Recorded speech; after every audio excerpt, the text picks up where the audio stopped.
Welcome to Vetiver Vibes, the podcast that takes you on a fragrant journey through the world of essential oils. I'm your host, Nikki, and today we have a special treat for you, a replay episode that will transport you back to one of our most popular conversations. Here, we talk about how to choose an aromatherapy school for your needs. We dive deep into the importance of associations, budgeting, what the instructors can do for you, alignment with yourself, between yourself and the instructors, and so much more. It is a big investment when you decide to become a clinical aromatherapist, or even if you never want to be a clinical aromatherapist and are just looking for a school to learn additional information from so that you can use essential oils safely. And we want to make sure that you pick the best essential oil school for your needs. Enjoy this episode. Welcome to the Vetiver Vibes podcast. We're your hosts, Nikki Frazier and Rachael Dean, certified clinical aromatherapists. We are excited to have you here on today's episode where you know that you'll get the best essential oil scoop. This episode is brought to you by Essentria, a leading online school for aromatherapy. If you want to learn more about aromatherapy in pregnancy, check out the courses at www.schoolofessentria.com. Hi, welcome to Vetiver Vibes. I'm very excited today to be here with Rachael and Rhonda. So all three of us from Essentria get to be on together today. And we are going to be talking about how to become a certified aromatherapist and choose the best aromatherapy school. There's so much information out there, and it's important that when you're making this investment, that you make the decision that's best for you. So, Rhonda, how do people pick the best aromatherapy school? Like, do they just Google it? How do they find the best place to learn? Well, I mean, Google can be helpful, but it's first knowing like what the requirements would be for a school. And the way that we kind of filter out what that is you actually need to take a step back and look at what kind of organizations you want to be recognized with. The whole point of going to an aromatherapy school is for credibility. You want to become accredited, you want to be certified, you want to be trustworthy to your clientele, and you want people to have faith in the health advice that you're offering them. So, in order to do that, you would need to go back to the associations and see what their requirements are. So, generally, their requirements have specific hours, they have specific schools that offer that level of education. And that school will have criteria that has to meet the association's sort of set guidelines or standardized levels of education to be accredited. And then each association is a little bit different. So when we're looking at Canada, for example, the largest association is the Canadian Federation of Aromatherapists, and their minimum program is 400 hours. So that's quite a lot more hours than taking a quick weekend course, right? You're looking at a full-time 6 months. Um, yeah, and then you're not just studying aromatherapy, you're studying anatomy and physiology, so there's much more involved in the criteria that you need. And then these associations usually have testing criteria as well. Most designations do. So with the CFA, you have to write 2 exams to become a certified aromatherapist. And then you have to expand beyond that. So once you figured out which association you want to be part of, then you have to look at municipal or whatever area you live in. So if you're in the States, it may be like a state law or it may be a township, or it depends on the sort of structure of your government and business permits. So most places will require some type of business permit. And that business permit usually requires education to back it up. They're just not in the habit of handing out permits to anybody. And that's because this is a healthcare stream. It's not, a fun game for everybody to smell things. When I had my aromatherapy practice in a spa, I had my own business permit and I had to go and meet with our local city people who hand out permits. I don't know what their titles are. And they asked me like a ton of questions and they wanted to make sure I was legit, and I had to show my certification and my insurance and all of those kinds of things to make sure that I was like then accredited as a proper business for aromatherapy and aroma massage and reflexology and stuff like that. So it was definitely very important for that. That's not Yeah, everywhere either that needs it. So I know where No, I'm but at. my area did. Yeah, because I know where I'm at, I don't need it. If I'm going into a clinic soon, part time, they require the insurance proof, but Of course. anything above that isn't required. Even when I'm working out of my place, it's not required. So it's important to know that each place is very different too for what's needed. And we only live like an hour away from each other. Yeah. So that's why it's well, also important. yeah, I mean, absolutely. Like I live in a small town and the city that's 10, 15 minutes, like it borders on my township, they have business permits for this, but our small town does not. So if I just lived on one side of that tiny border, I may not require that, right? So it's Mhm. Yeah. definitely different. And the usually those business permits, if you're in Canada, they are and specifically in Ontario, they are usually a township requirement, right? So you would go to your local town office to look at the permits. It's not usually a provincial or federal requirement in Canada.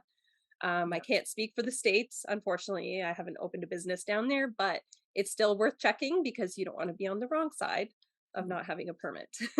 And I've heard a few Definitely. places, different places around the world outside of Canada and the US, where they definitely require that going to the municipality office, wherever they need to go for business licensing and getting it. So it's definitely important to check wherever you are located around the world. For Yes, sure. and one of the reasons that this is actually so important, if we look at Canadian history, for example, if you look at the city of Toronto, their business permits, aromatherapy actually used to fall under what a category that was called body rub persons. Mhm. Like it was Rub and very tugs. inappropriate. It didn't even describe aromatherapy. So That it's was just pretty much wild. what my interview was about. They wanted to make sure that I was legit and not just going to be a rub and tug. Yeah. Same Yes. with reflexology and aromatherapy. They're both put under that category. And I believe in the UK, it's still under that category. I've heard a lot of people say they're still struggling because Yeah. they're seen under that category still, unfortunately. Yeah, and Yeah. then this is what circles us back to why even the associations themselves are so important. The recognition and what's changed that criteria in the city of Toronto and probably most of Ontario's townships now came from the Canadian Federation of Aromatherapists. So they were there lobbying to the legislative authorities that this is not a rub and tug, right? And that's so important because aromatherapy is a healthcare modality. And so Definitely. there's a lot of education that needed to come down through those bodies so that we were getting the proper recognition. Thank you, CFA. Yes. Yes, yes, definitely. So what are some of the other criteria so that people might want to look for in aromatherapy school? So associations, are there other associations that are well known too? Like we've talked about the CFA because we're in Canada, but we are actually part of another association, NAHA, which is part of like North American association. And there are lots of other ones too that we've contemplated ourselves, just haven't quite joined yet.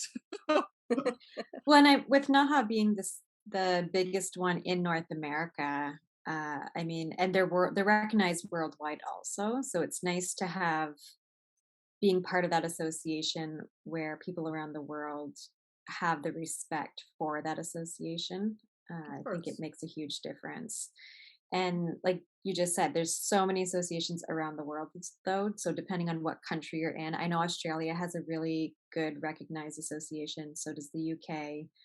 I'm Yeah, sure there for are sure. other ones also. And these associations are really important. Like these have been established long before most of the products have been out on the market.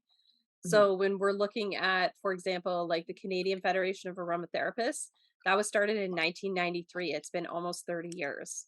And NAHA, I don't even remember what year it is, but they're a little bit older than the Mhm. Canadian Association. So that's a lot of criteria. This is a lot of education and information that has come down through the line much longer than most products have been on the market. Yeah. So Naha's been around since 1990. Wow, So good for they're them. not spring chickens, they've been around for a long time. They know the importance of using aromatherapy safely, having, the respect for aromatherapists. They should be respected for the education that they've taken. Yes. And with us being a school that's recognized by CFA, but as well as NAHA, most of the other international associations all over the world will likely recognize our level of education that we offer. Some Mhm. of our students we know have explored that, and we've been invited by invitation by some of these associations. So Mhm. there's certainly a recognition that that level of education, even if a school is only being recognized with the Canadian or NAHA level 3, probably has the same criteria needed almost worldwide for aromatherapy associations. So, and that's Awesome. something that our school has personally thrived to do, is to provide the highest level education that we could in the aromatherapy certification standards. So one of the other things that people look for in aromatherapy school is, of course, cost. Did you want to talk about that a little bit and how that can vary greatly and what we've seen? Yeah, I mean, it's not like shopping at a Walmart, right? You don't go and you pick the cheapest course, you pick the course that fits your needs, right? So, Mhm. and this is really important, but at the same time, sometimes you can find quality things at Walmart that are worth the buy. So don't always exclude them just because the cost is there. Certainly, if you look at our school, for example, I mean, we're Canadian, sorry, our prices are great because we charge Canadian dollars, I right? was gonna say, and that's the big thing of different countries have different price ranges. And For sure. Canadian, when you look at Canadian schools in general, they are a lot cheaper than American schools. It's Yeah. just the way the economy is and everything. And on top of that, because our fees are actually in Canadian dollars, anyone from other places around the world, our dollar is not as valued as other dollars. So it's less expensive, but because most people's dollar is valued more, it's even less expensive. Yeah. So a double Yes. bonus for especially Americans, but even quite a few other places around the world. Yeah, but we would like I would say if it would be reasonable to expect to spend at least $1,000. I mean, Mm. this is post-secondary education. If you look at the average dollar amount for a course per an hour, that's a steal for a Mm. 400-hour course. $1,000 is it's the cheapest you could go. I mean, that should be worth $4,000. But you could probably find this course for $4,000 US if you go look through the hundreds of US schools offering it, and they probably are accredited, and that's their industry and that's what they're competing with, right? But for us, like that's the thing. I would say your starting point is probably at least $1,000. If you're spending less than that, you really need to dive into why the school could offer such a cheap course. Is it that the qualifications aren't high enough? Because you can go to, when you look at NAHA, for example, great list of schools, but they have 3 levels of membership. So you could be looking at a 50-hour course, you could be looking at a 100-hour course, you could be looking at a 300-hour course or a 4 or almost 500-hour course. And each of those will offer different value for the dollar, but a 50 or 100-hour course, even a 2 or 300-hour course will not get you certification in Canada. So even when you're looking at that cost point, you're not going to spend less than $1,000 in Canada on proper education. So it's just really setting that expectation properly. I can assure you, if you can find a $30 online aromatherapy diploma, you're not learning what a certified aromatherapist really knows. Well, Agree. and that's the big difference because we have both a level 1 and a level 3 course. Our 50-hour course is great, but it's not going to give you that clinical experience that you need as our clinical course does. I look at the 50-hour course, and that's someone who, is maybe a naturopath and just wants to add in a few essential oils into the practice. Or maybe even just a parent and they want to make their own products at home for just themselves, their family, and they want to make sure that they are learning to use them safely and properly with themselves and their kids or whoever's in their family. Yeah. Then they And have, some massage therapists too. I would say yeah, massage therapists are another Mhm. yeah. market, the people that use that a lot too. Yeah. So you don't want or need the full clinical. You're not going to be diving into people's health history or, making product lines, things like that. But you want to make sure that the small amount that you are using, the safety behind it so that you're properly diluting. So there's a time and a place, I think, for every course. But someone who's taking the 50-hour course is definitely not going to have the same education as the 400 And it plus still doesn't course. cost just $30. So, No, because of there's still a lot of work that goes behind it, and there's course. assignments and case studies. Hmm. And to me, that's makes a difference too of is is a course going to be here's the material and then we're never going to talk to you again. So there's no support, there's no assignments to make sure that the person's actually learning the information, retaining that information. Because I mean, anyone Well, can that take a ties into 20-hour the next course. question. Yeah, that ties into the next question of what is like another thing to look for is teaching style, right? So the teaching style of the school. So obviously in our case, the three of us are the instructors, but other schools have different teaching styles. So do one of you guys want to elaborate more on that?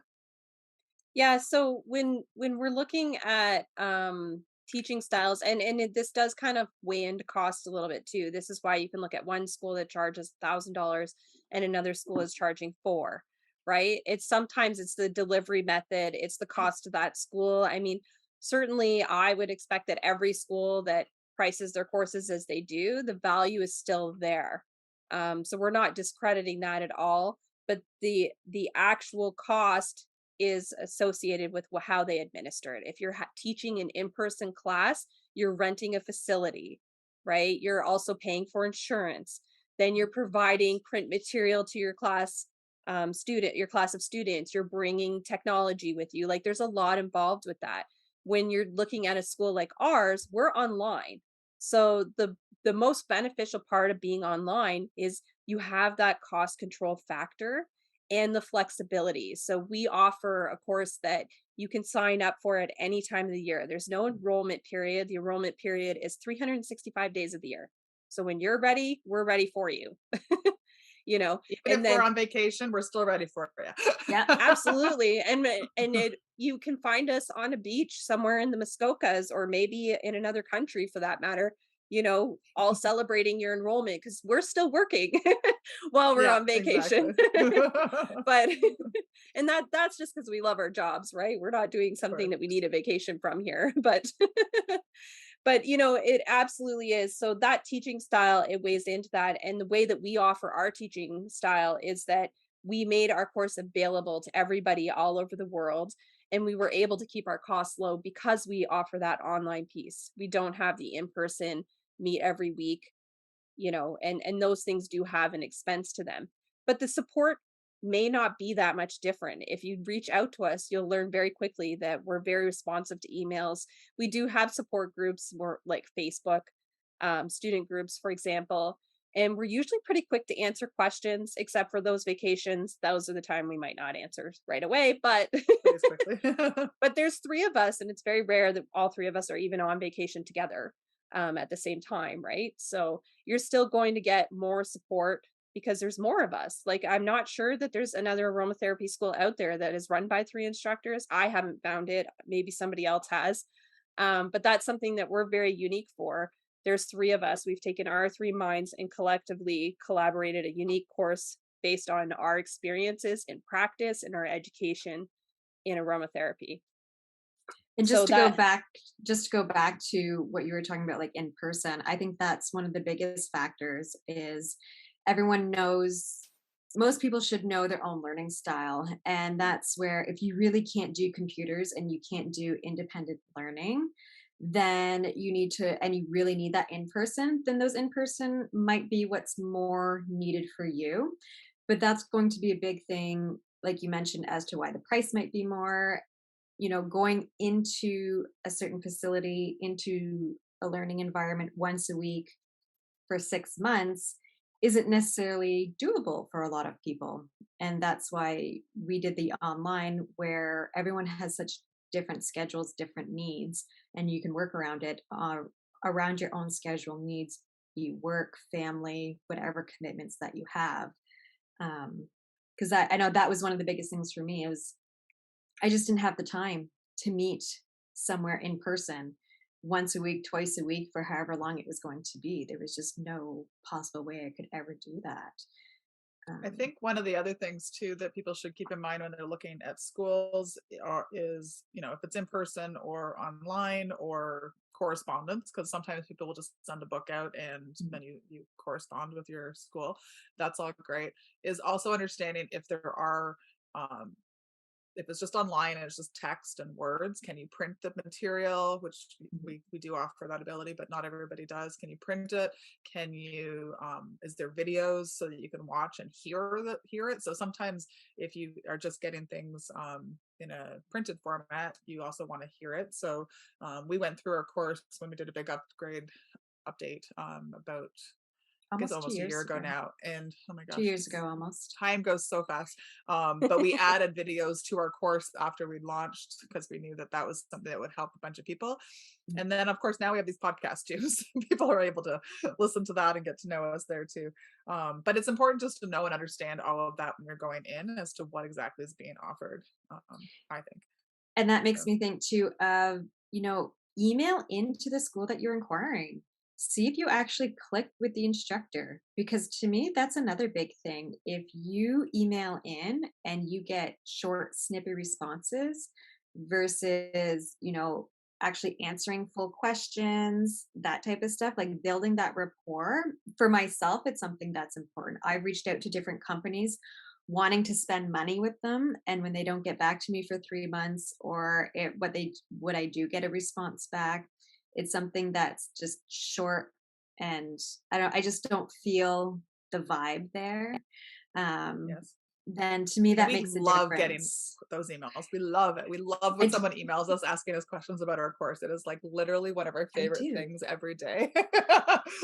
Even if they decide not to choose us, we love that they thought about it and having those interactions and those conversations. And sometimes we'll meet with people via Zoom to Mhm. like have that conversation because they just have lots of questions and they want to get to know us. And those are i some of the love best times. Yeah. I love the Zoom meetings. Honestly, when there's a potential student who is like, "Hey, can you answer these questions?" I'm like, "Sure." And then I often throw out, if you ever want to meet through Zoom, and when the odd few people who say yes, I'm like, "Yes." It's just that interaction of being able to see the person, and I pull up the course and walk them through the course and answer all the questions that they have. And it's just a great way to see it before you buy it, because it's an investment that we want to make sure people are going to follow through on too. Yeah. Absolutely. I mean, your success is our success, right? If you're not successful, we can't be. That's what it comes Yeah. down to ultimately. So I think Yeah. it's very important. One of the other things that you can look for, and this applies like especially to Canadians, we have tuition tax receipts here. Mhm. So we're actually a designated educational institution with the government of Canada. So what that means is when you sign up for our course, you qualify for tax credits for school. And so that's a huge bonus, right? Mhm. Because for 6 months of the year, you could be claiming and saving money on your individual taxes. You're going to get that tax receipt. We don't know if other countries accept it at the moment, and we haven't really applied.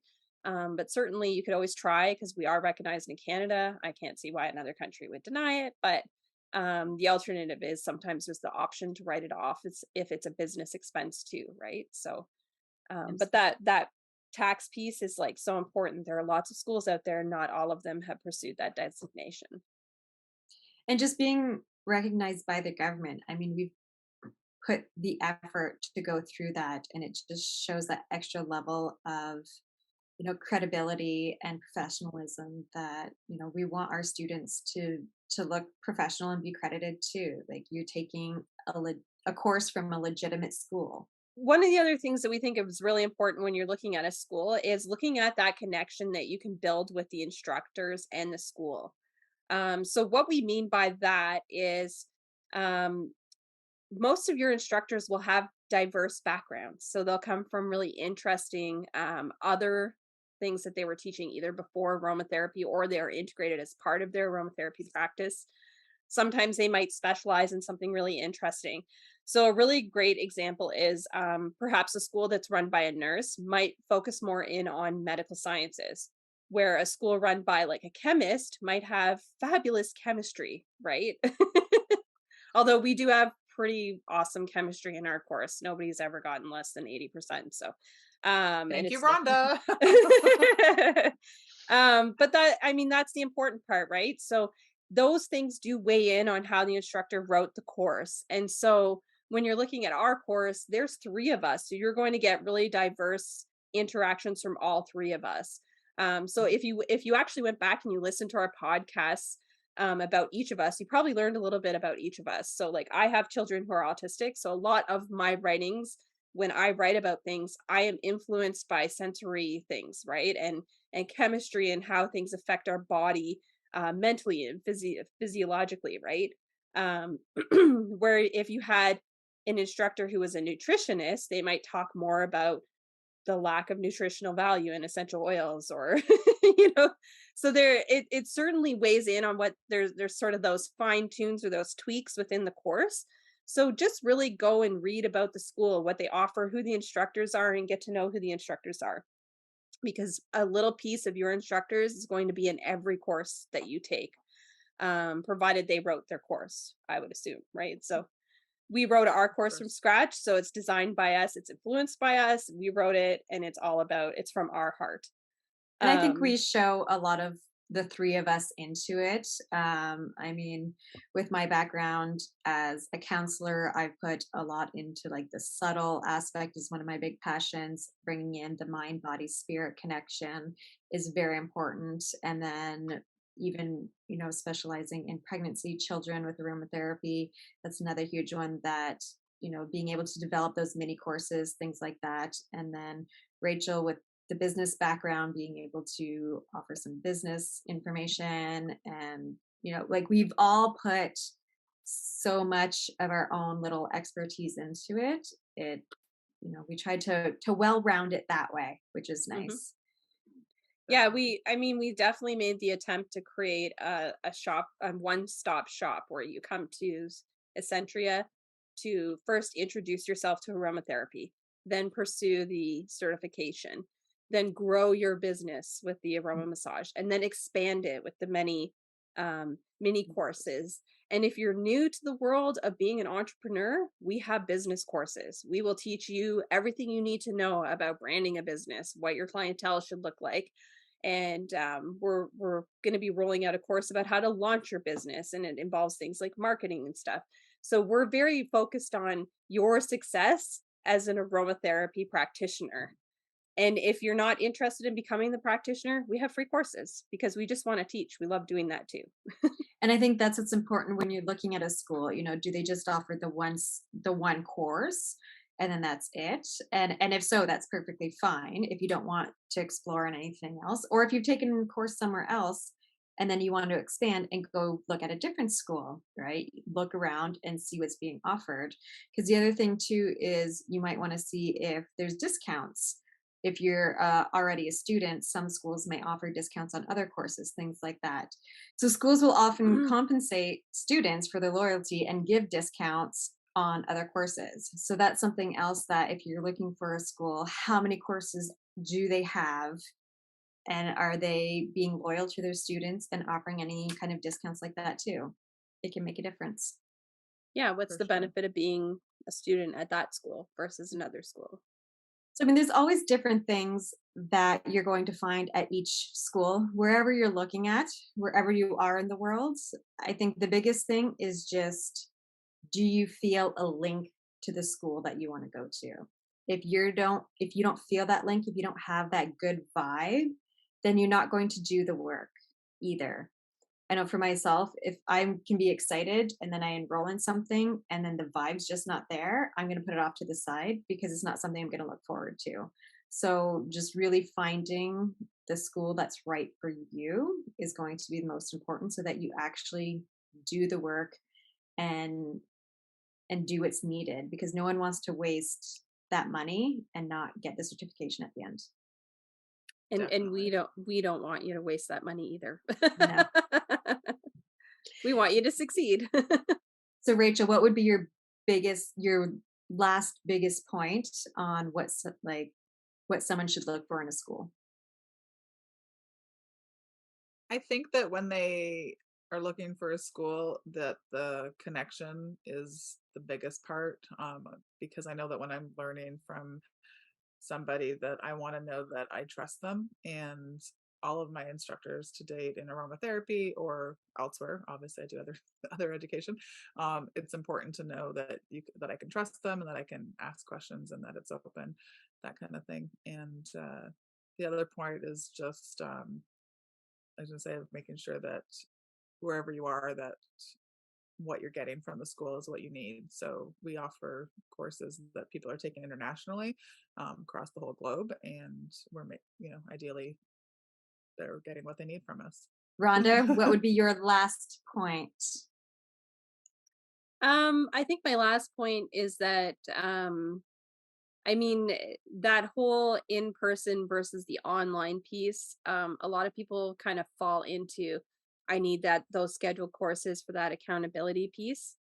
And we found a workaround for that in our online school. And what we did was we created a scheduled template so that you could custom create a calendar, like a course outline, a weekly calendar to keep yourself committed. Um, but there's still that commitment that you still have to make to yourself to following your accountability calendar. But certainly you could always meet with other students. So we offer, even as an online school, a lot of really great suggestions about how to get the type of support that you would get in an in-person setting. And so And why do we know that that calendar works, Rhonda? Because Rhonda created it for us. And we did it when we were studying, and that calendar kept all of us completely on track, and we killed it and blew right through everything. And Study just groups, those are and also just good. keeping ourselves accountable. And that's where, like, we stress to our students, form a study group, because that's what you're your own worst enemy most of the time. So if it's just yourself depending on yourself, oh, I'll just do it tomorrow. I'll just do it tomorrow sometimes. However, if you have even one other person who's counting on you to meet every Sunday, then you will get your work done for Sunday, because you don't want to disappoint the other person. So we give lots of tips and tricks for studying and doing that accountability. And yeah, Yeah, it's a big I thing. mean, I would say if you had a Netflix addiction, then maybe in person is for you because you can't pull yourself away from it. But I don't know a lot of people who have that. So For That's sure. awesome. Well, I think that's a great spot to wrap it up. So thank you for tuning in to Vetiver Vibes, the Essential Oil Scoop. I'm Nikki Fraser, I'm Rhonda Greenberry. I'm Rachael Dean. and we'll see you next time. Bye.